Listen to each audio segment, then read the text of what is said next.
This episode of Idle Thumbs is brought to you by Squarespace, the fastest, easiest, most user-friendly, beautiful, adaptive, and compatible way to make your very own professional website, portfolio, blog, or online store. Go to squarespace.com and use the promo code THUMBS at checkout for 10% off your first order and sign up for a year, get a free domain name. That's squarespace.com with the offer code THUMBS. Is this a week where the Idle Thumbs theme is getting more complicated? I don't know. I'm asking because the Squarespace ad had some extra adjectives added to it. Unrelated. I mean, it is 80 this week. It probably isn't because we're already late in posting it, so it's got to go That's right fine. now. However,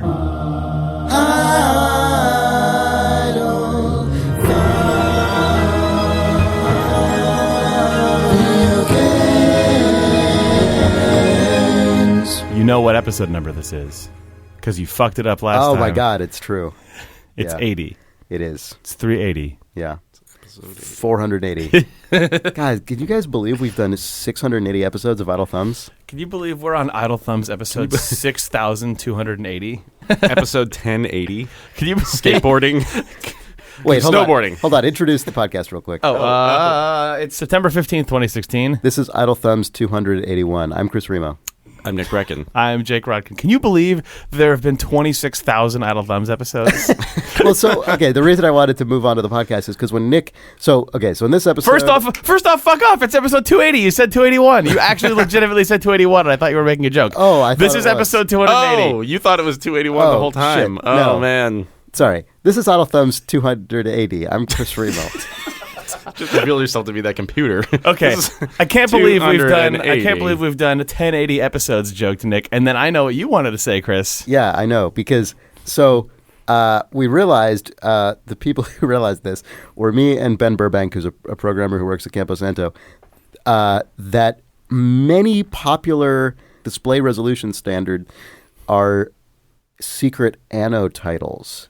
So you guys know the Anno series, like Anno 1404, Anno 2070. Yeah. Like Nick, you and I have played a lot of those games. Economic management, city builder games. They're all named after years. They used to all be in the past, which I liked, and now they're all in the future, which I don't like as much.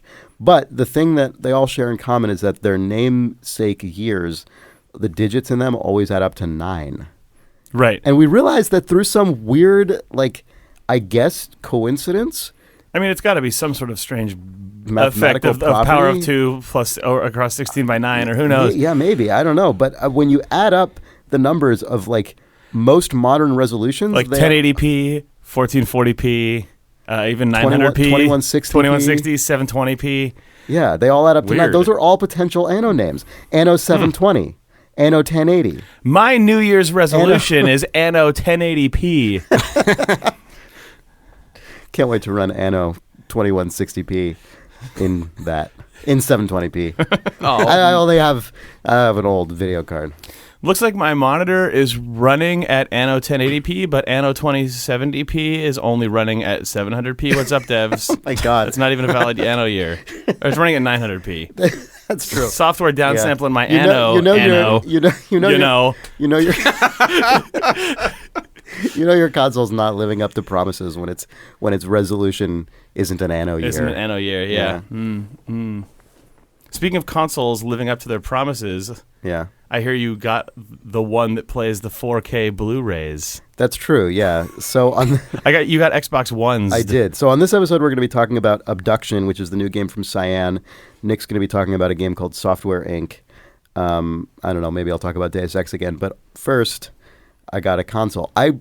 This is weird. I realized I haven't bought a new console in a decade. Oh, weird. Yeah, this wasn't like a thing that I was holding out for or anything. I just it occurred to me that the newest console I had was a launch PS3, which is what which was the only console I had plugged into my computer. I mean, I had an Xbox 360 as well, but I've moved multiple times since I got it, and it's not hooked up right now. But I had the PS3 hooked up so I could play Blu-rays on my regular, on my HD TV, and it was weird. So wait, why did you buy this thing? Okay, Why would you buy a video game console, Chris? So the way I ended up buying this one is actually kind of stupid. I was like, my original plan was, okay, I'm going to get a PS4. Hold on. First off, let's just before we get into this story, imagine all of NeoGaf sort of like creaking forward in their chair a little bit as they hear Chris tell this story. It's not an interesting story. No, I don't know why I'm telling it on a video game podcast, but maybe other people will I don't know, feel similarly, maybe not. I don't know. So I was my sort of just running plan for months and months and months was, oh man, okay, well there's that new PS4 rumored. I already haven't gotten a PS4 and Xbox One this long anyway. I might as well just wait for that one because it'll probably be in the same, it'll probably be in the same price range, and then they'll lower the price of the old one. I don't know, and I might as well have the one that's just the better one, since I've gone this long anyway. And then they announced it, and it doesn't play 4K Blu-rays, which isn't necessarily the end of the world. Like, I don't think there even are tons of 4K Blu-rays yet. I don't know. But I think purely just because I was in this, like, use case of the majority of what I'm using any console for right now is playing Blu-rays. Like, I pretty much play games on Steam for the most part. I was like, well, if I get a new thing, I kind of want it to be the one that has all the future-proof stuff, at least as far as a console can be future-proofed, which is... if I'm going to buy a Blu-ray player that plays video games, I might as well get the 4K Blu-ray player that can play Xbox games, I guess. Chris Remo. Well, yeah, and then I'm like, oh, okay, well, I guess the Xbox One already does this, so I'll just get that. So I literally just went on Amazon and ordered that, and now I have that. And weirdly, the cheapest way to get an Xbox One S, which is the sort of... like the one that does 4K Blu-rays. Yeah. Let's be honest here. The one that'll let you watch The Martian. Does the other one not? I don't even know. I don't know if I this don't think one... the original Xbox One does that. Well, so anyway, the cheapest way to get that one, weirdly, is to get the one that comes with the Halo, like, mega anniversary collection. Yeah, because that one has there's like a bundle. You can get a smaller hard drive Xbox One S, and it comes with that bundle, but it's cheaper than buying any just other SKU of the Xbox One S. So the first game you got for your Xbox One is Halo. Halo Combat Evolved. Yes, it is. So, did it run in 4K at least? Come on, Chris. Did it run at 480? Yeah, it did. I actually had to... Not a valid Anno resolution. No. I actually had to, in order to get it to run at 4K, I had to not run it through the receiver everything else goes through, which I learned is old and does not support 4K. Oh, yeah. So I had to plug it straight into my TV. But then it did, and it was actually crazy. Oh, Halo 1 4K'd? Well, they have this new... The point of this set is that the games have been in various ways like remastered, which in some cases I find out where. Yeah, I think in some cases it's pretty minor because some of those Halo games are pretty recent. Yeah, and maybe not in some cases not touched at all. I don't even know because the only one I played was the first one because I just thought it would be fun to load that up because I haven't played it in years and years. It was really fun to load it up. The original Halo is still super fun. That game is so good. It's so clear why Halo became a total benchmark for console first-person shooters. Certainly the one that made me receptive to console first-person shooters.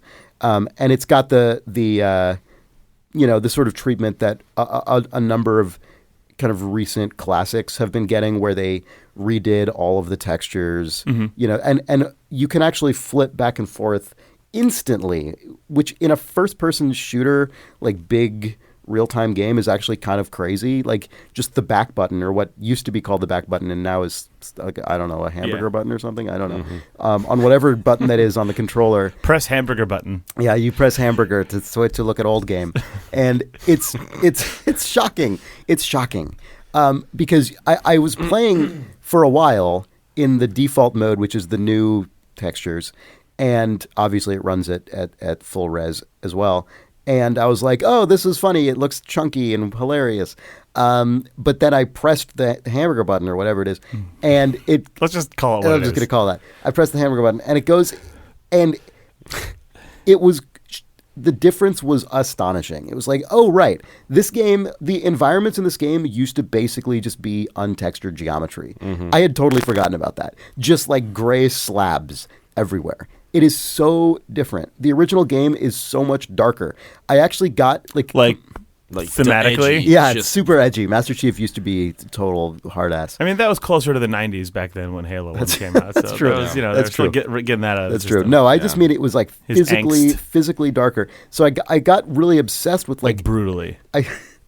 I got it. I ended up developing like a tick where I was constantly pressing hamburger all the time and flipping back and forth between the two. Because there are scenes where you basically just can't see anything in the like you'll be in a tunnel. Also, you like treated the hamburger like your flashlight. Yeah, it felt like actually going into the settings and like boosting the gamma to cheat. It kind of felt like that, but it was also just sort of Doom fascinating. 3-esque experience. Right, exactly. But it was mainly just really, really interesting to see the artistic choices they made in changing them and what they fleshed out and what they didn't. But it was just bonkers because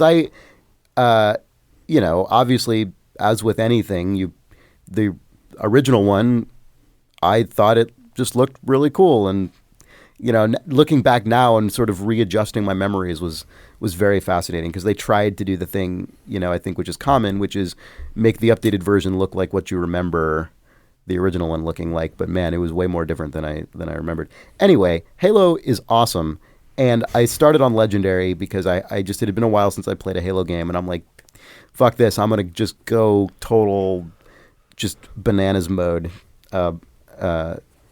while pressing hamburger. And I had an experience that I have not had in a long time, which is that, did you guys see Edge of Tomorrow? Mm-hmm. I know when that movie came out, this is what you mean everyone Live, Die, talked about. Repeat? I do mean Live, Die, Repeat. I mean, all you need is kill. Is that also called that? I think that was the book. Anyway. Oh, okay. I think it's called that in Japan. Anyway. Okay, sure. That is all I need, which is why I installed Halo Combat Evolved, starring the Master Chief. But it was that feeling, which that movie itself, and I don't know, maybe book also, clearly like lifts from video games. But it had been a while since I had that incredibly intense, like jump back into the situation, like learn every in and out, shit, die, come back, like gain this additional little facet. And there was one room that I remember being the exact same place for me when I first played that game 15 years ago, which was this like 2-tiered kind of atrium with a ramp going up around the perimeter of the room. And there's just, aliens coming out of like multiple doors everywhere. And you're essentially just walking into a grinder. I mean, it's completely brutal, but playing on Legendary and sort of feeling my dormant Halo skills, like synapses fire and like neurons come back to life and these weird skills I haven't used in so long. It was amazing. Like, it was so much fun. I really had a blast. And that this past week ended up being a total theme for me because there was Deus Ex, which I'm just like way deeper into now. I mean, I've explored like every square inch of Prague. I'm now on the like second Prague segment. So after you leave once, I'm now in back, second Prague. I've achieved second Prague. We're deep into the video game nomenclature this episode. Yeah. Hit the hamburger Hit the button to hamburger, trigger achieve second second Prague. Turn it on And whenever you like. playing this much Deus Ex has reminded me there are actually fairly few games like this which have so much world interaction, like first-person games with just enormous amount of world interaction where you can affect the state of the world and your character and like all of this really fiddly interaction and stuff to read and like computers to hack into and just that is not a common paradigm right now in AAA games. And then also the Halo paradigm is not that common either. That's just not that kind of single-player, very combat simulational, high scripted, but scripted in like AI scripting as opposed to Call of Duty scripting. Not very common in AAA, at least to my awareness. So I had just a huge like nostalgia / like old skills reawakening week, and then that capped off with Obduction, the new game from Cyan, the creators of Myst, which is the most throwbacky of anything I've played in a while, probably. I think you guys played a little bit of this. Mm-hmm. Yeah, I played about the first. Well, I played about as much as I played of Myst. Let's put it that way. Before I just kind of, Yeah. realized I was walking around the same environment and not knowing what the hell to do. So Obduction is a game that is a puzzle adventure, I guess. Is that what these are called? I guess. Yeah. It's tough because a puzzle adventure is probably the most accurate because it's not an adventure game in the sort of LucasArts Sierra tradition, nor is dialogue trees. Nor is it a puzzle game in terms of it just literally being puzzles. Right. It's a world with a story that you explore and that for those who don't know what Myst is. Yeah. And there was a huge run of those games in the 90s, and then I think they sort of existed for a niche audience all throughout the first decade of the 2000s. Yeah. I don't think there have been a lot of these recently. No. So this was a Kickstarter game, and it was intended. The Witness. The Witness. The Witness is the The Witness is closest, like we could talk about that. It's in a a few different minutes. track of this game, but yeah, you're right. It is the closest to that we've had in terms of a widely notable game. But this game is like it's classic shit. It is totally classic. It's hilarious how classic it is. Yeah. And I didn't even realize it was out. I guess it came out several weeks ago. Well, the developers, I backed Obduction on Kickstarter on a whim, sort of during the Kickstarter fever of a few years ago, when everyone was backing every game Kickstarter. It seemed like, or in aggregate, your 20 video game friends probably have backed the majority of video games being produced on Kickstarter. Right. But they sent out an update a couple weeks ago that just said, "Oh, Obduction's out." And then the next sentence was, we probably should have told you guys it was coming out, but we're so heads down on getting it done that we just thought it would be kind of a fun surprise. So literally, like, that's crazy. People who backed the Kickstarter just woke up with a Steam key in their inbox that also mapped to a game you could just purchase on the internet, and people like. That's so unusual for Kickstarter games. Yeah, it's kind of awesome that they did that. Yeah, just good like for them. Eat shit, we shipped a whole commercial grade video game. It's done. Like, that's cool. Yeah, I thought that was really nice, especially when it's one of these like.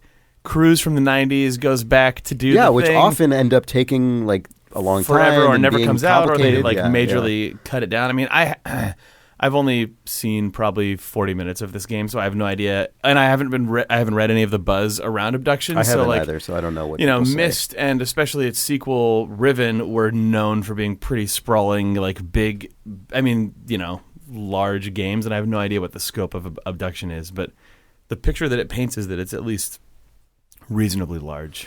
It feels like it's It feels of similar scope to the old ones to me. Right. When you start playing it, oh, sorry, go ahead. No, it's for me. It was a little hard to gauge that because the density of interaction I don't really have a sense of yet. Like Myst, it felt like when you were playing that game, things were fairly spread out, and because you were clicking through like that slideshow, it took forever to get from one thing to the next. But like with this game, because you can just walk over to the thing and click on it, like I don't really know. I don't know. It's probably longer than it seems. The world scale seems a little bit smaller than Myst, maybe. You're right. It does feel more compressed than Myst, but I think that's probably an intentional design choice to try and like reduce busy work and retraversal. Yep. The reason it feels like it's going to be fairly big to me is because of just various environmental clues that feel like, oh, this is pointing towards another area that I just can't even perceive yet. I don't know if that's true or not. It feels like it's a pretty substantial game. Yeah, I've only played the opening 10 minutes, then I watched Steve Gaynor play it for about a half hour, and he was farther along in the game than I have any perception of. And some things that I noticed that made me want to play it, and then I didn't play it, of course. But it seems like it has the visual diversity of Myst games. Like the thing when I think of Myst, and one of the reasons that I think it probably captivated people so hard in the early 90s was because in that game you literally could like fall into a book and end up in another world, and it had like the huge redwood tree forest or the weird like desert, or you're off on a lighthouse out in the middle of the ocean. And it seems like I was worried when they first announced this game that it was just going to be a couple areas, but it seems relatively large, or relatively diverse, except that they've like it almost feels like a bunch of Myst aesthetics like kit bashed together, which I thought was kind of cool.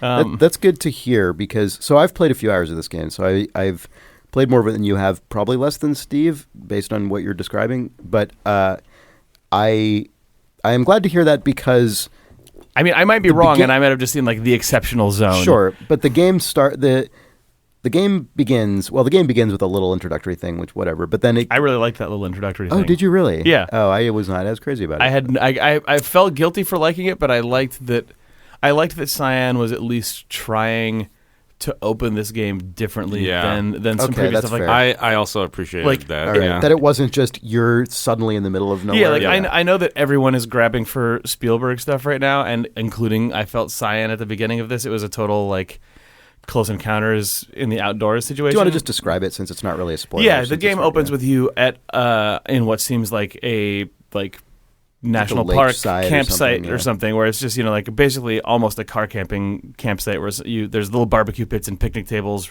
running around the edge of a lake at night, and you hear this sort of glitchy digital narration of someone recounting when they first saw a light in the sky, and then you see a light in the sky. And that stuff looks really cool. Yeah, it does. God, and then the particle effect on that final moment. It was really filmic and cool. Yeah, as you the full screen stuff that they do is great. It's really good. You sort of wander through the park, and then eventually the crazy sparkling light trail that you see in the sky rushes across the lake and comes right up to your face, and is actually a weird little device that's been flying through the sky. And then in total Myst/Cyan style, it turns out that it's not an organic creature, but it is in fact a weird puzzle box sphere that unravels itself and is made up of 15 different really nice looking materials. And then you get enveloped in a crazy particle effect that looks sort of like out of focus embers, but then, like you said, really impressively resolves into the actual world of the game without a cut. And I thought all of that stuff was really visually awesome. Cool. Yeah. And then it's right before the little trail box thing opens up, it emits a ring around you that disappears, and then when you're in the new world, it seems like it wasn't just you that was transported, but it was an entire sphere, 6 meters out of Earth, just warped into the world of Obduction along with you, which you then see you get a little farther into the game, and there's an old residential house and a cement street that's just plopped into the world. Right. And a lot of hard edges. Yeah, the implication being that other people yeah. who have visited this world encountered that same device, and then it basically just grabbed a sphere around you and moved you into the world. And I thought that was what I meant with sort of it feels like kit bashed, almost chunks of reality overlaid on top of themselves. And I thought that whole concept was a good feels very much like a Cyan thing, but is more interesting and more sort of modern feeling than the QuickTime movie inside of a book. Yeah, no, I see that. Do you think any of the sort of preceding residents of this town got telefragged by people's houses and shit? I hope so. Warping in. I hope that you find some jibs. The other thing that I noticed that you guys may have gotten sort of a hint of is that it feels like the world design of this game feels contiguous the way that Riven did. Myst was a bunch of small isolated worlds that you jump to through little warp gates inside of books, slip gates, if you will, to use the terminology of telefrag. Whereas Riven was one big contiguous world, and I noticed in the sort of hub area, or the area sort of around that house and the sort of starting zone, it seems like there's a lot of one-way gates, which makes me suspect that there's a lot of sort of Dark Soulsian world design where you go out into the world and then loop back through a one-way door that then becomes a two-way door later on. That's not the way that Cyan gated stuff in Riven as much, to my experience, but it seems like the actual structure of how you loop around through this game feels like it's informed by newer stuff. Do people use the adjective Soulsian? Because I think they should. I think that should be the... Instead of the Dark Souls of whatever, I think Soulsian is a good adjective. It's very Soulsian level. I'll do what I can, Chris. It's got soul. It's got soul. It's got soul. But yeah, it's a bit Soulsian. I didn't have time to get very far into it, but to your point of it just being a 90s Cyan game, I played that awesome introduction, walked through some really beautiful desert path, and then found a strange machine that emitted a laser for a second and then turned off, and then I couldn't get it to do anything ever again, and I went, okay, I guess I'm playing a Myst. So you didn't see the mistiest thing. Oh, I've seen it. Oh, yeah. Oh, okay, please. I was going to say, I was waiting for this one. No. I mentioned that they don't have QuickTime movies playing in a book in this game. However, kind of. they have QuickTime movies of FMV characters playing on glitched out camera-facing TV screens like the dog food in Wolfenstein. No, also just through windows. Oh, yeah, that's the best glass the guy. guy through the window. You know what's amazing about that guy through the window? Oh, do you want to describe what he is at all? Okay, You well, like so knock on a door. you knock on a door, and then like a panel opens, and an then there's just a FMV man porthole, is and there's an inside. FMV man, And and he's just meant to be an actual guy in front He's of your in the face. world But talking to he's you. in You know the- what's crazy about that? There's a real time shadow that's casting off of that thing. Yes, he is. That's so weird. So I looked at this for a minute with Steve, and he is not merely an FMV inside of a No. door. He's an alpha cutout of an Yeah. FMV that then has a little bit of parallaxing flat behind Yeah, it. I know. The second I started watching him, I immediately started just moving side to side. See what like happens? wazding around. It feels like he has a little bit of a distortion on him or something to try and round him up, Yeah, but he's just yeah. a video. He's just a blue screen Yeah. video. Yeah. I could not be more happy I that know, a blue it's- screen video man. It was. Oh, yeah, you know the it worst was a part? great I moment. mean, I say worst, and maybe I mean best, but I don't know what I mean. But he's also got like just the full on like, hey partner. Oh, my And all God. of his slang he uses like made up like Oh. sci-fi game slang. Like Yeah. he's always talking. He's Oh, like, yeah. you got that blorping device, and it's what? I Why? believe his character's name is the Lore Slinger. Like, is it a requirement when you have a siege like a Yeah, if you're an FMV real-time actor, you do not FMV walk. actor to You give you do not walk into frame. You fucking saunter up. Yeah. Yeah, Oh you yeah. can- No. totally. Yes. Like why doesn't he just talk like a guy? I don't know. It's amazing. I couldn't Characters from believe all it. different games have shown up, and this guy was actually the main character in Sega's Time Traveler motion graphics VR reflection arcade Mad game. Dog McCree. Yeah. Mm-hmm. Man, I couldn't believe it. No, that guy was. Yeah. I mean, part of it, like the thing is, I also just like don't. I guess because I'm just a shitty San Francisco man. Like I don't really enjoy sort of cheesy Western settings. So I that's one of the reasons I'm kind of glad, or I hope the game explores other like the game opens, or the main game opens in the sort of like ersatz frontier town with this like wacky technology, as well as these sort of inserted chunks of just stuff Right. that Jake, you were describing. Have you used any large track-based vehicles to drive yeah. around? Oh, Okay, yeah. good. Just Yeah, making yeah. sure. No, I've like ridden a little train around. I've started up generators, like gotten power lines working, like open and closed doors, like, used water flow to. Are you playing with the mouse? Yeah, And are you yeah. doing? You're doing free walk. Wazd. Oh, yeah, is there another- There's point and click. Oh, crazy! Yeah, I was just There's curious. like slideshow style. It I pads mean, you, it's I just think. it probably just pats you. Okay. Yeah. But yeah, I was just curious. I was playing with a controller, which was Also not, free walk, I imagine. not great. Yeah, but it also just means in a game where you have to find a single pixel to click on, that you're just swiveling around Oh, forever, yeah. and it's terrible. And I couldn't find anything, and I'm really bad at this game right now. Yeah. I need to actually. It's just play it on the hard. I mean, computer. like we haven't mentioned Yeah. that, but like. Yeah, no, it's classic Myst. I had the exact same experience as the original Myst, where I realized like what the game was, and then went, oh, maybe I'll just put off trying to figure this stuff out and just walk around the world again. And so I just did a loop, kind of like procrastinating, like figuring out. I like, where found the that to things actually are. be really nice in this game, though. Like, I mean, It's definitely more accessible than Myst is. Well, it's not. It's less accessible than Myst. In relative to its time on Yes. this planet Earth, because who will play this if you didn't already play Myst? But like, if you just took both of these games out of time and put them next to each other, and they had the same graphics and everything, the puzzles in this one would be more accessible than like just starting Myst cold. I think, if that makes sense. I agree. It is interesting to me that Cyan put this game out in the same year as The Witness came out, because The Witness feels very much like, and Jonathan Blow has said that it is a sort of inspiration, or its source of inspiration was the Cyan games, and it's very much his take on those, or he used that as a starting off point. Man, I had a point that I was going to try and get to with this, and maybe I don't have it anymore. Son of a bitch. I don't know. I have nothing to say. I thought that I did. Anyway, the smallest, most useless point is when I was playing The Witness, having spent a decade plus starved of Myst games, and definitely like of games from Cyan. Right, okay. My brain sort of was like, oh, this is what Myst was maybe, and now I'm like, oh no. Yeah, yeah. What Myst actually is a bunch of Yep. wacky robots and FMV characters that make animal sounds. Like, Yep.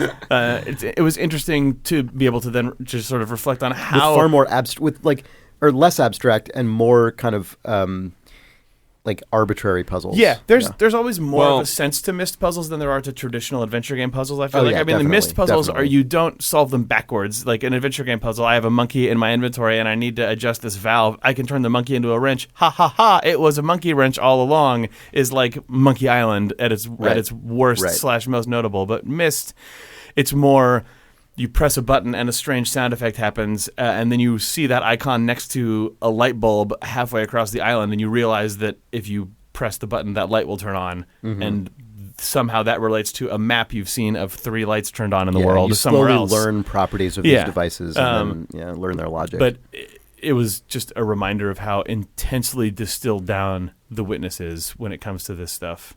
Or like it distills everything down and then just goes a completely different direction with it. Well, definitely. Also just I was just fully conscious of like starting out in The Witness, and there is a panel that is clearly just a puzzle that is the same puzzle type as the rest of you know what I mean? Like this thing is like it's not holding your hand necessarily, but it's very apparent exactly what you're supposed to do right off the bat. It's leading you into what you're doing. Yeah. Whereas playing this game was like, oh man, Myst was not that at all. Myst was like, I'm in the world and there are things I can click on. I don't know what the hell I'm doing. It seemed like they wanted to use the sort of structure and style of Myst to instead like teach you this crazy puzzle language as opposed to just. Although secretly though, I feel like you then used that puzzle language. Like Myst just skips straight to you're inside a giant clockwork puzzle. Yeah. Figure out this entire weird bespoke clock, whereas The Witness feels like it's not going to actually be that. Really, you're just going to learn this weird puzzle language. But then it's slowly to actually make this clockwork island unfurl. There's like an extra layer in there. Yes. Yeah, no, for sure. Yeah, Abduction, I definitely walked around probably for half an hour before I started actually figuring anything out because I just had no idea what I was supposed to be doing. Yeah. And the guy, the wacky cowboy in the FMV shack, like is sort of ostensibly tells you what to do, but he's like he's sort of obnoxiously restrained about it. Gotta get that power on. Gotta get that. Won't hold your rice and fries in hand about it. Like he's like I'm not. Ain't no time for hand holding. You know, like it's simple because you can keep pressing the button on his thing and he'll like. He sounds like just a simple Southern man lawyer archetype. Like in your impression, I'm just a simple lawyer. I can't be holding a hand for these here machines. It's not really what he sounds like. If only. Yeah, I was annoyed at that man. A little bit. It's fine. It's all he knows. It would not be a Myst game, though, if there wasn't a vaguely obfuscated FMV man trying to say, you need to... Blah, blah. Like, my only memory of FMV characters in the first Myst games are the 2 guys who made the game as people inside of Red and Blue static QuickTime movies saying, I need a page from a book, and being like, okay. Yeah. Man, the terminology also has gotten even wackier than it was in Myst. Like, there's like, I don't know, if you guys used the like crazy laser machines and stuff, they're like Marfu or something. They all have like outrageous names. Gotta get that Marfu device running. And I'm like, that just sounds like you made up swear words. Like it literally, like the words that he's marfin. He said you gotta get that motherfucking device. That's just what the aliens called it. He'd stopped it down. They don't work very well, as you can see. Some people started cursing at them immediately. But I call it the Marfu because my mama raised me not to swear. Just an old lawyer. Just a simple country lawyer. Just get that motherfuck device up and running. So anyway, that's Abduction. That's John Grisham's exactly what Abduction is. Yeah, my simple feeling so far is just I'm glad that one of these exists and is competently made. Like it would have been really disappointing. I know. If Cyan had been like, we're back. The guys who set this genre on the map, we're back after 15 years. Yeah. Nope. I was also relieved at that, honestly. Yeah. It's a very polished game that does the thing that it says it's going to do. Also, I was not a huge fan of this genre when it was new, but I think absence has made the heart grow fonder for me a little bit. Like the complete lack of this as a competently made thing has made me happier to play it now. On that, I think this is related to something we were talking about with No Man's Sky several weeks ago, because I was trying to imagine this game through the lens of like anyone who doesn't have original grounding for Myst, which is presumably a lot of people who play video games right now, especially people younger than we are. Well, this can be a secretly puzzle-laden walking simulator with bad FMV acting. Yeah, that's true. The opening very much feels like modern walking no, you're sim. right. You're right. It does. The opening is like Dear Esther or something. But it is so much harder and less like a walking simulator never really obfuscates what you're trying to achieve, and this game totally does. And it reminded me, we had that discussion about No Man's Sky a few weeks ago where we talked about, like, oh, wow, what if in some sort, imagine the alternate version of now when that game wasn't the subject of games were still hyped up 20 years ago, but there just weren't mechanisms to be hyped on the kind of 24/7 level that you are in a world with, like, the ubiquity of the internet and video games having $100 million marketing budgets and stuff. So, we were talking about, like, imagine in the world in which No Man's Sky was this just thing that your friend gave you, or like you just happened to come upon, like, learn My about. friend from gave your, me like, 400 floppy disks, and it had the most amazing Well, no, game. I mean, you could still find it on Steam or something. Like, Sure. It's still possible to have this experience on Steam with games that aren't actually well known. But it hadn't been hyped, and you didn't know what it was promising, and you were just like this unfolding universe. You're like, whoa, this is crazy. This is crazy. This is absolutely marfin crazy. motherfucking Man, yeah, the world where crazy No Man's game. Sky had just shown up unannounced as a game on Steam. Right, and I think that Myst is a weird case because Myst is something that was simultaneously one of the first examples of crazy video game hype. I mean, retroactive hype, because that game became a phenomenon rather than something that was actually anticipated prior to release. But most people probably played Myst after hearing about it from a friend or like on the news or something. But because there still wasn't ubiquity of game distribution. Like you still wouldn't. It would be unusual to have been a PC gamer in 1995 and to just be awash in like infinite games to play all the time. And also, there just wasn't like the access to seeing what that game looks like or feels like ahead of time. Like, yeah, like right. a You Let's just hear Play, it's like, or it's a even crazy like world. even a All I know- screenshot. yeah. Really, all I know mean, about. Well, you probably saw a screenshot. Maybe But it was like maybe. But all you know is Maybe like you saw it's that box art and just thought You might have seen, like Chris said, though. You might have also probably seen saw it on the news. You might have seen it on the nightly news, and you would have seen a camcorder pointed at a TV screen, and it goes click, click, and then it clicks to a hand on a Macintosh mouse, clicking twice, then dragging, and then like a bookcase opens. Right, and you but, go, then once you've paid like $50 for that and you have it, you're like, well, I mean, I think a lot of people probably gave up because it's hard, but like a lot of people also were probably like, well, this is what this is. Like, this is just what this is, and I have to figure it out. Like, that's what happened with me, certainly.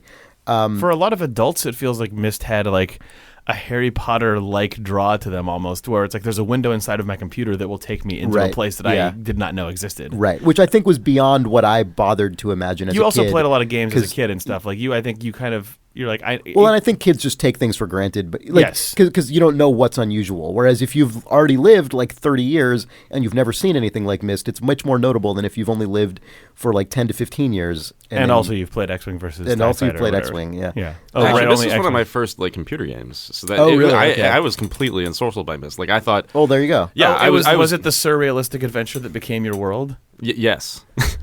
I'm still living in that world But right like, now. so what I mean is the successor to that, Abduction, there's not really any.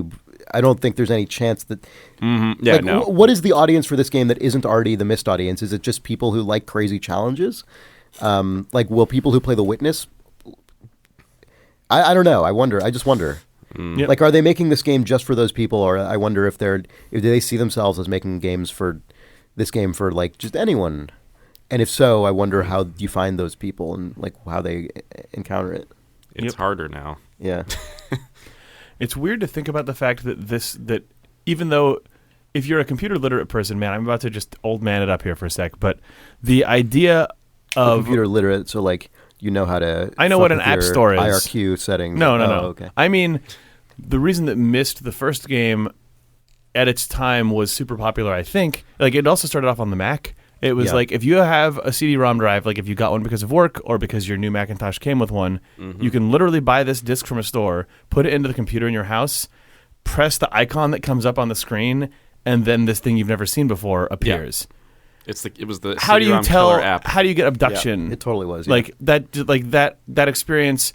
One, like you said, is pretty non-notable in the grand scheme of the world that we live in, and also there's no way that even like technologically it will be anything resembling that singular or accessible. Like a person can't just lots be of like games are just look like that. Yeah, but I mean, even so, if you're the sort of person who doesn't play games but could be, to use a previous word du jour, to be ensorcelled by this by the world of Obduction, I'm sure it could, in theory, have the same pull on a person that it had on any one single person that Myst did in the 90s. Mm-hmm.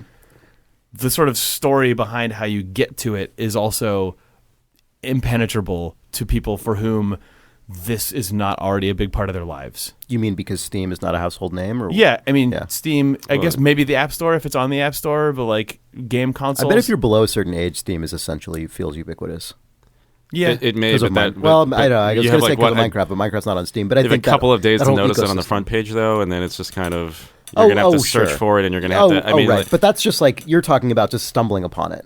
Well, I thought, I mean, I also just mean like two adults telling each other about the game. Right. That's just you can't be like go to the store next to the bookstore in the mall that you already go to and that's buy a thing. This box. Games. I mean, that's just a thing with games forever. That's true. I mean, I guess that is definitely true. Yeah. It's this style of game seems like its appeal was entirely outside, or almost entirely outside of people who played video games when it was in the 90s, though. And then those people were brought in and became a very niche audience. The people who kept seeking out these games were like, I don't know. Yeah. I mean, speaking of going to the store in the mall, is this game coming to consoles? I don't think I have no idea. It is, yeah. I haven't seen anything about it being. Yeah, I guess that part of that would actually be dumb for them to not put it on console. I'm sure they will. It's an Unreal Engine game. I mean, I might as well. Yeah, they already have controller support and everything. So. I guess to your point, Jake, also like the window to another world thing, which was totally notable in 1995. It was sort of like it's kind of just a matter of circumstance that the version of that was like crazy puzzle thing that just happened to be what that development team made. Whereas now, like. Oh, it's like a window to another world, but like that could be literally anything. That could be Skyrim. That could be whatever. Yeah. That's also every major movie is the same thing. It's just we're going to build a gigantic space in a computer and then fly you through it over and over again. Right. That's true. Yep. No, I think people got a lot of different things out of Myst, and it is definitely like a game that at that time covered a lot of ground that other games weren't. I can only assume you guys played this in the Oculus Rift. I did not. No. Okay. No, you guys want to take a break? Yeah. Sure. Okay. Video games. This episode of Idle Thumbs is brought to you by Squarespace. Squarespace is the fastest, easiest, most professional, most beautiful, intuitive, easy to use, compatible, and adaptive way to make your very own professional website, portfolio, blog, or online store. If you go to squarespace.com and use the promo code THUMBS at checkout, you will get 10% off your first order, and if you sign up for a year, you will get your own domain name thrown in there for free. Squarespace is basically the best. You can get hey, what do you want me to tell you, Jake? The truth. That is the I believe it. That is the truth. I like Squarespace. Yeah, everyone does. You can get started without a credit card. You just sign up, start making your website. You don't have to like commit to anything before you understand how the tools work, what it looks like, how it works. But then when you're ready to check out, use that code THUMBS for 10% off. Sign up for that year. Get that domain name. Yep. Get all your stuff. It's the only place you need to go for your website. Squarespace.com with the offer code THUMBS at checkout. Thanks, Squarespace. Video games. This episode of Idle Thumbs is also brought to you by Harry's. Harry's is a high-quality manufacturer of high-quality razors and other shaving products, and they will send those products directly to your home or your office or anywhere else you tell them to, because it goes in the mail. Send them anywhere. They'll send them wherever. If you go to harrys.com, that is HARRYS.com, you can enter code THUMBS at checkout to get $5 off and help support the show. That is $5 off anything in your first purchase at Harry's, which includes their sort of $15, everything you need to get going with the shaving. Bring that down to $10. Why not? It's got all the stuff in it. To get you going with the shaving. Get you going with the shaving. So I was doing a RimWorld stream recently. And were you shaving? Was it sponsored by Harry's? No, I wasn't, and it wasn't. But someone on the chat was like, "Hey, I've heard you talk. What is this? I heard you talk about Harry's, but you've got a beard. What is this?" And I said, well, what I use Harry's for personally is for that old neck beard. It's all well and good. You got to maintain your beard. You'll notice I have a beard, but it is not a gross beard. Yeah, it is right now because when we record Out of Thumbs, we get up early to come into the studio and do it early. And so usually Out of Thumbs days is the days I'm most likely to have gross neck remnants. But yes, no, I really enjoy the cleaning up the beard up around the neck. We actually got into a very long conversation on the stream about where do you shave the neckline? Where do you shave the up to the point on your face? And where do you put the line? And how interesting. I don't remember which one that was, so I don't know how to tell you to go back and listen to it. But even if you're a beard person, Harry's will still shave excellently and help you look nice and trim and well-groomed. So go to harrys.com, that is HARRYS.com. Use the promo code THUMBS to get $5 towards your first purchase. Thanks, Harry's. Video games. Nick Brecken, you've been playing some kind of simulational video game? Yeah. Okay, I'd never heard of this game until you mentioned it to me. Yeah, What's it called? It's called Software Inc. That's where you could buy Myst back in the day. Yeah, and also at Egghead. Yeah, Egghead Discount Software. Yeah. Anyway, Electronics Boutique. Software Incorporated. No, I heard about this game on Rock, Paper, Shotgun. Electronic Fries. I thought that name of that store was Electronic Fries for so long because instead of Fries Electronics, because the logo, Electronics, is above Fries. And when I was just a kid and I looked at it, my brain skipped over the S in electronics because it looked like an adjective noun combo instead of a possessive noun, plural noun. So it just looked like electronic fries. And I'm like, oh, that makes sense. It's like Fry, but he's electronic. And it's like his place, and he sells those things because he is it. It's like Crazy Bob's car dealership. Exactly, yeah. That's exactly what I thought it was. Yeah, yep. Come down to Electronic Fries. We're crazy. We sell you computers. We missed. Yeah. And then I did buy it. Anyway, Nick, you played the Software Inc. So you found it on the internet? Yeah, I found it on Rock, Paper, Shotgun. It's basically, I guess the easiest way to describe it is if you played Game Dev Story, it is somewhat akin to that game in that it is a sim game that is attempting to simulate the experience of creating video games, which I was not necessarily wild about playing, but then I read this because that's gross. But then I read a point. It's not fun. But I read a playthrough of it and it sounded amusing, so I picked it up. So what I like about this game is that it's not just limited to video games. So it's actually so it's in early access. That's the first thing to say. It is not a finished game, and it doesn't feel like one at all.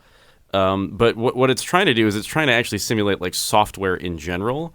So in this game, you can make... I don't know what that means. Well, you can make, instead of just So, all right, so it's a game where you have little sim sort of characters. You build a little office, you put them in it, and then they work on stuff, and you can assign them different things to work on, et cetera, et cetera. And Software, et cetera, et cetera. Yeah. Software, et cetera is the name of the company. And in this game, you can, for instance, create a game engine. You can create an OS. You can create all Weird. kinds of stuff. Just like a game developer. Well, I always build my own engine and operating system. I think you're not a game developer, though. You're a software developer. Oh, okay. Mm-hmm. Right. Sorry. You don't make games. You can make software. You can be anything. Oh, I see. Okay, yes, I see. You can choose to make games. You can choose to make games. You can choose to make both.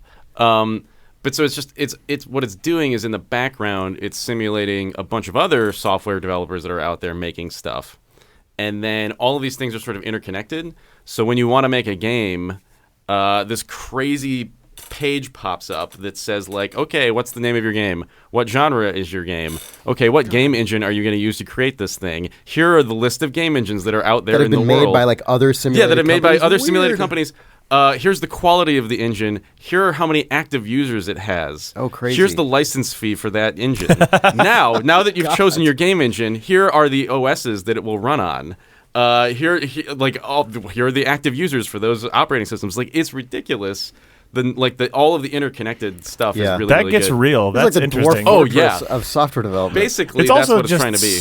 like software development. Yeah. So now you want your game to be what? There's like a little flow chart. So on the sort of like far left end of this flow chart, it's like, all right, it's like it has text, it has 2D graphics, it has audio. Okay, that's all that it takes.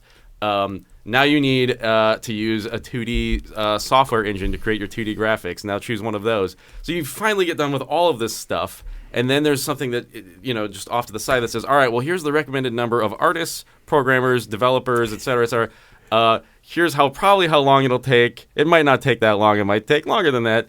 And here's, what it's going to roughly cost and your burn rate and all this stuff. And it's like, oh, my God. Like, just getting off the ground, just choosing, like, what to do in this game is just ridiculous, which is kind of That's accurate, though. Which is what it's like to make games. So it's kind of cool. And it's really hard. It has a Sims style like building tool. So you actually have a plot of land, and then you create walls, and you create you put a water cooler over here, and you make a desk over here, and then it has some sort of simulation of the actual environment. So you have to make sure that it's well lit, otherwise your little software developers will be upset. You have to make sure that some prefer dim lighting. Yeah, QA floor. There's the dark room for the artists. Close the art floor and the QA floor buy these old bed sheets. Use them on your windows. Oh man, it gets gross. It gets gross. It in like a realistic way. Like, you have to hire a cleaner, otherwise the environment just gets trashed. Oh my God! A Wow. month. Yeah. Oh, it is. It's again, it's early access, so like a lot of this stuff is kind of rough, but it's going in a direction that's really satisfying. So I started out playing, and I thought, all right, well, there are sort of various difficulty levels and various starting scenarios. Like, you can have sort of $50,000 starting out, you can have $500,000, you can start at 1980, you can start at 1999, or I guess 1990 rather. I was like, all right, I guess I'll just sort of pick the default. It was 1980. I'll start out with like 50,000 and see where that goes. So I built what I thought was a fairly modest office with like 5 desks and 5 computers. And I figured I'll just have one of every sort of discipline. You have to have marketing, and the marketing is like a constant burn, and so you kind of want that to be done by an actual marketing person and not by like just you. And so there's a whole create a character thing. So I made me roughly, stupid me with my glasses and name myself Nick Brecken, and then you have different traits and all these things. So finally I get in there, it's me and like 4 other people. And I'm like, all right, I'll just make like an RPG, like a text RPG. Just throw one of these It's together. 1980. I'll just kind of shovelware it out. Just shareware, $4 a unit, whatever. Just get it on the shelf. It'll be fine. Yeah. And I get, Did the game get named by Software Inc.? Yes. Okay. It was Brecken Quest. So you named it. Mm-hmm. Okay, I didn't. It doesn't. It doesn't generate the name for you. No, it does not. No, it's not like Game Dev Story where you sort of choose like 2 things and then it just kind of generates stuff. It's actually all kind of okay. So Brecken Quest. Yeah, anyway, Brecken Quest. Sorry, I didn't mean to interrupt the story. No. So in the tradition of many games of that era, named after their creators. Yes. Can you find and meet Nick Brecken inside of the game and kill him? I hope so. Lord Breedon. Right. Yeah.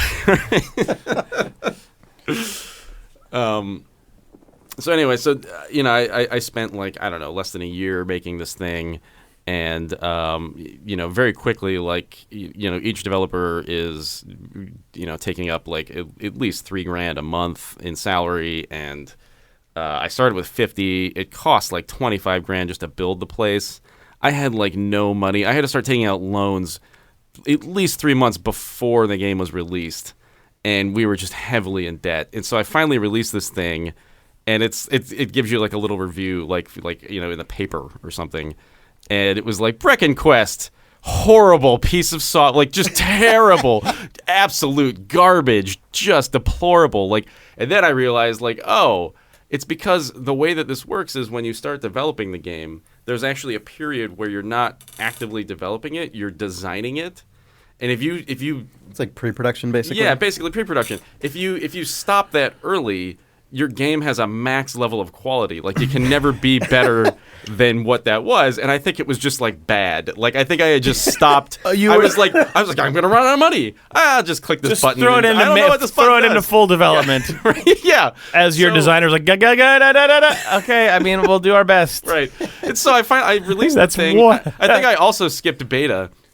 And so I released the thing. This will be fine. And it had so many bugs, and then so after the game is released, there's like a support ticket queue that starts popping up. And now and I was like, oh my god, I released it on the wrong operating system. Like, nobody owns this thing, so we have to port it like immediately. Like, we have to start porting it now. But then there were all these support tickets coming in, so my guys were just like, I gotta work on the support stuff. Like, we can't just not support this game.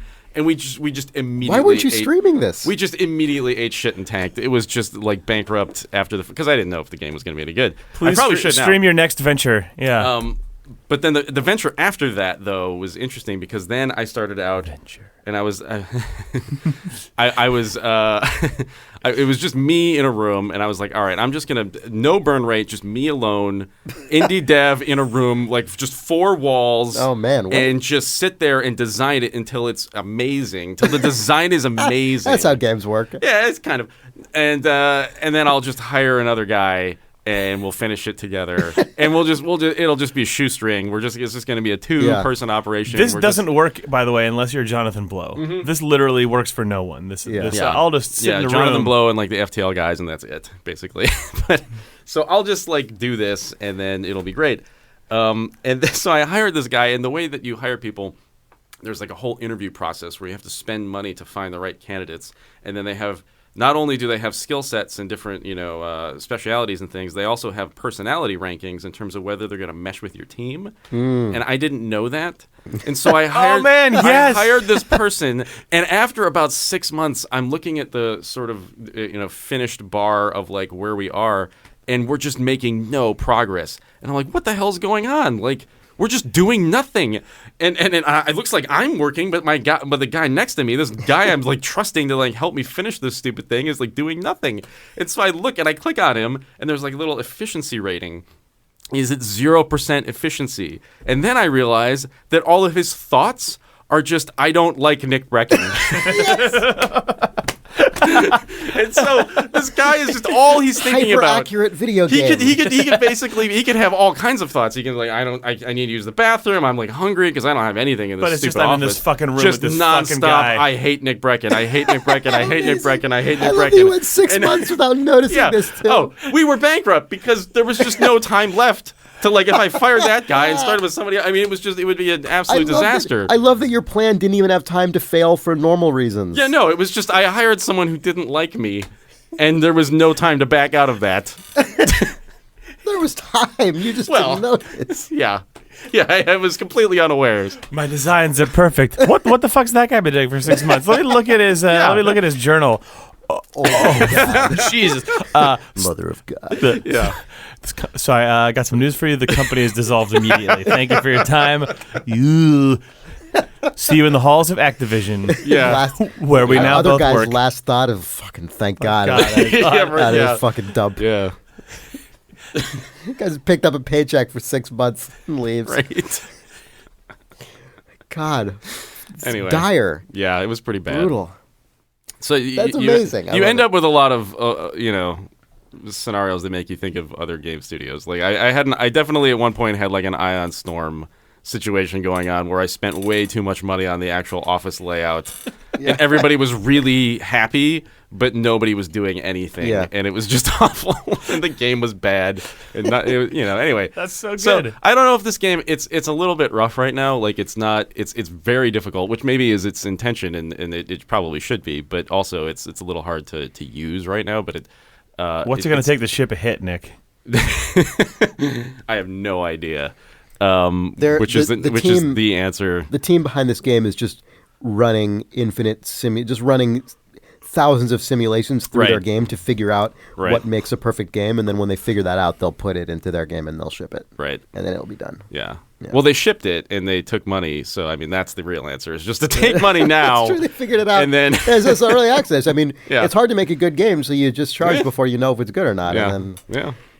I wonder what the level internally of their game was before they started selling it. Like, was it good? Was it bad? Right? Who can say? Anyway. I wonder if as the clock progresses in Software Inc., if things... Is the intent, do you think? That, like you said you started in 1980. Mm-hmm. Will modems appear? Will Steam and consoles appear? Will early access appear? Will you be able to kickstart your game in 2014 if you survive that long? I don't know about that, but there are different eras of computers that are unlocked. There are different. Oh, that's cool. There are definitely. That's good. I think there is some level of that built. Do you have into to it. There are servers. You have to buy servers and link them. Do you have to upgrade your computers as computers get better? Like, are you going to be in 1995 and still using 1980 technology because you haven't bought new computers? Yeah, no, you have to upgrade. Oh my god! And the computers actually get worse if you don't have good cooling, and servers need servers need a server room, that's fairly cool and environment control. If you don't liquid cool your rigs, yeah. No, this game has a lot of potential. It's again a lot of this stuff is still kind of fiddly, but I don't know. It's interesting. So Software cool. Inc. Yeah, that sounds good. Yeah. Good night, Chris. Good night. Bye. Bye. You want some reader mail? Yes. Yeah. I guess we should do that before you go. Before you sleep. Yeah. Before your sleep begins. Yeah. Software Inc.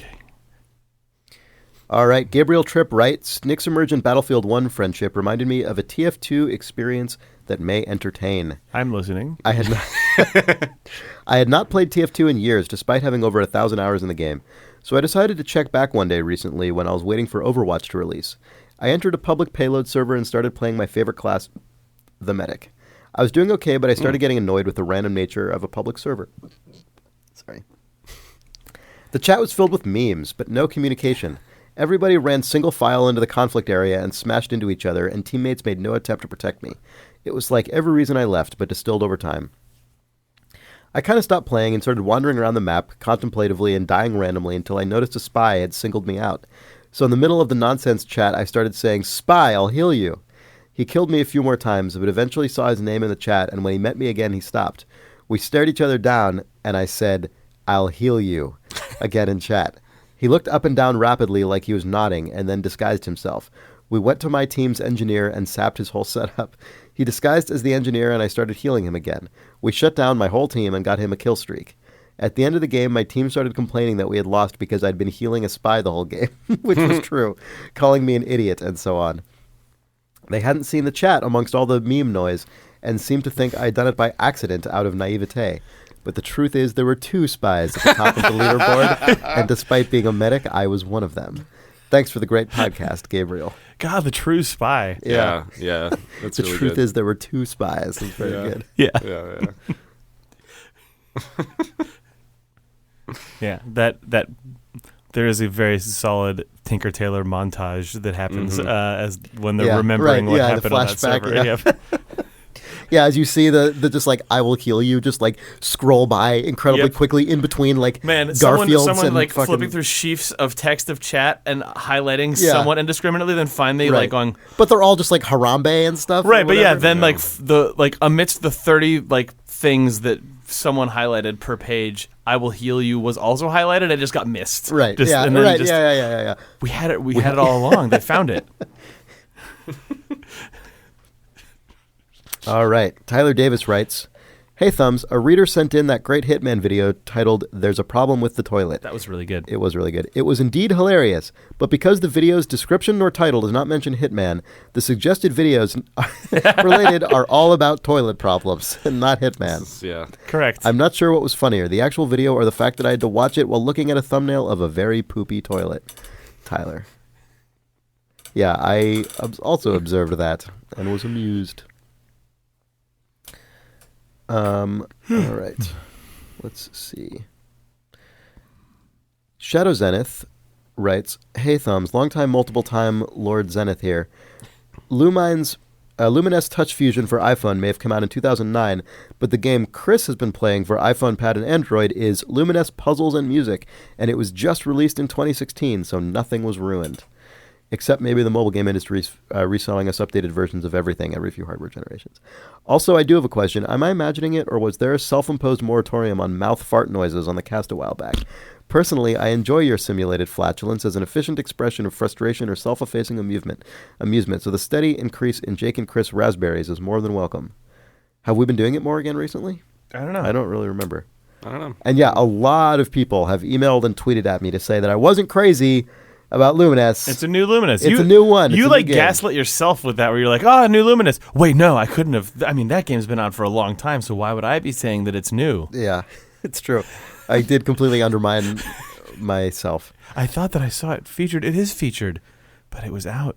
Yeah. Anyway, there's a new Luminous game out for iOS and Android, maybe. Yeah, it's good. It's just that game. Okay. And a new Halo. Yeah. There's new Halo 4K. All right. Let's see. What else do we have here? Joachim Kuipers.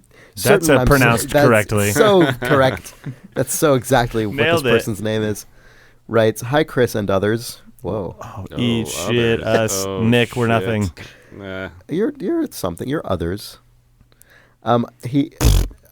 This person writes, "I thought the sections of the last few podcasts where you talked about predictive text generation were quite interesting. Hopefully, this devolves into a predictive text email. Since there was definitely some structure in the text, I presumed there was some kind of machine learning going on in the algorithm the author used.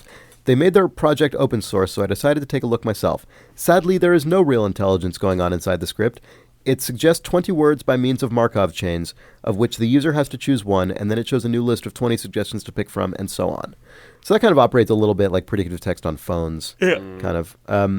However, I still wanted to find out what it would do if I fed it the episode descriptions of the Idle Thumbs episodes 200 to 278, so I did.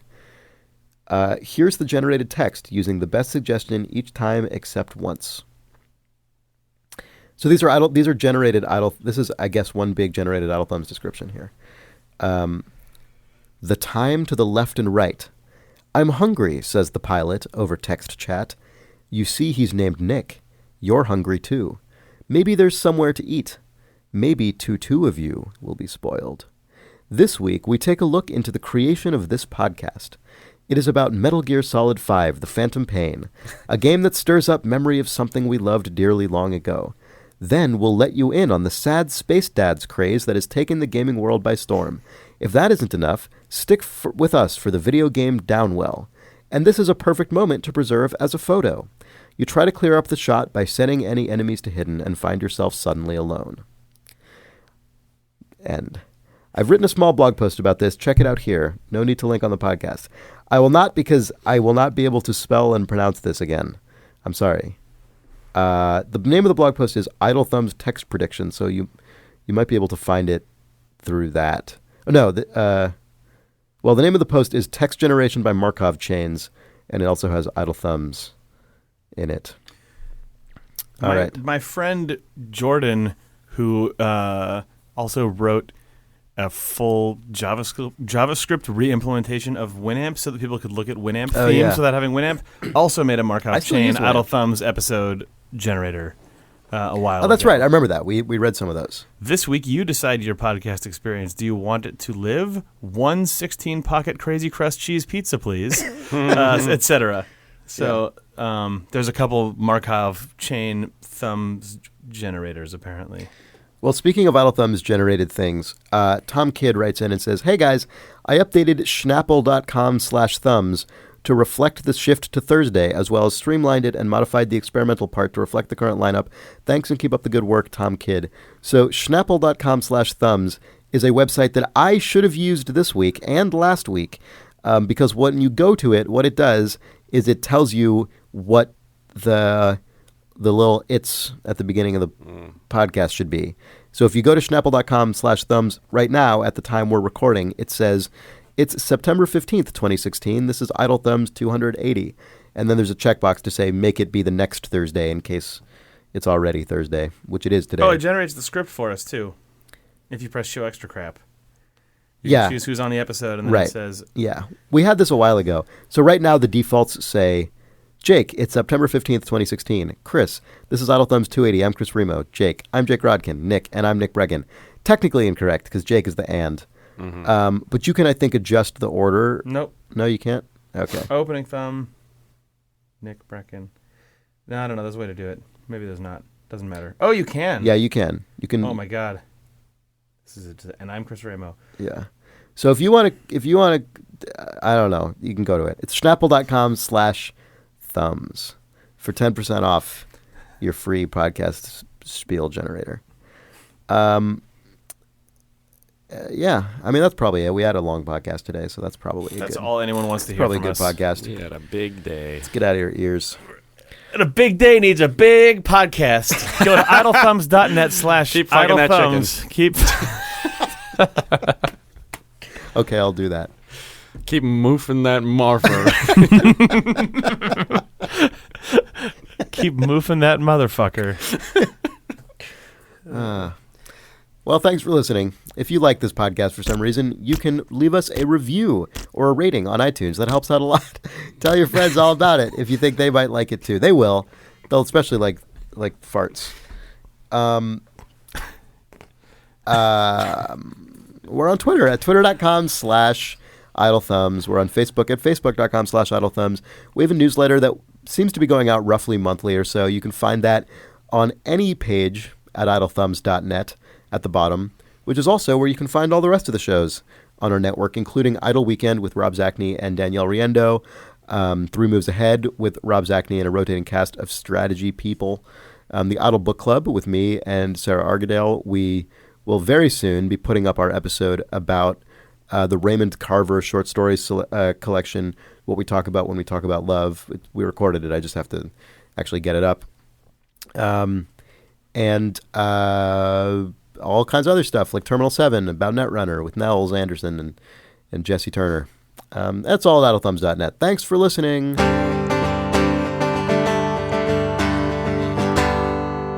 Bye. Wow. Fucking marf you guys for not saying bye. Bye, woke. Oh, okay.